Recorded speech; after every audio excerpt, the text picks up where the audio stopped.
The brightly lit vibrance of the shop filled the room with warm air that radiated out through the hiss of milk steamers and sharp scents of varying roasts that cut through the air. The barista at the register seemed to have run into some difficulties. It explains why the line seemed to have been put on pause for a bit. It seems like a computer issue. Technical difficulties that go around in circles are frustrating. It's exhausting to run and run only to get nowhere in the end. I overthink and I've been on a treadmill. I hate treadmills and running. It's discouraging to feel like 25 minutes passed when it was only 10 while drenched in sweat and feeling like the world is ending. I was never good at long distance running.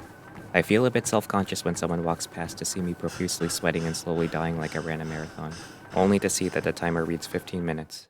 It's also when the radio blows a fuse, the phone battery goes cold and the lights grow dim that the hazy silhouettes come out to play. They're the ones that always have to have the last word running in the dark. I don't need a single social for 13K followers to gas me. Glancing out the window, people came and went, bundled up for the season just outside the shop. It's a lot easier to hide something in the cold season under so many layers.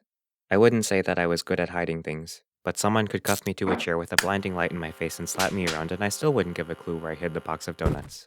It's a completely different story the second you roll at a treadmill, though. The knock of someone shifting their position in their chair banged out against the wooden floor in the corner, followed by laughter. Through the window, the same intersection that lay just outside was a landmark that I knew all too well. I was so young when I skipped and stumbled down that very same sidewalk. All those years ago, back when I clumsily learned the lunchroom lingo. Copped those overpriced shoes with the spinners that snapped in and out of the heels back when they were poppin'. Because by God, I was gonna fit in. Back outside, it was the same intersection where I would follow my dad back towards the direction of campus where he would check his mail. He would check it back in the old musty red brick faded academic hall that used to be for the medical students. So many memories. Time moves fast. They say that the cold slows things down, freezes.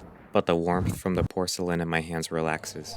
The wavering hues from the amber depths of the steaming tea glimpsed back from the pale mug that I held in my hands, almost as if there was something calling out, or maybe it was just a whisper. I guess you have to listen closely.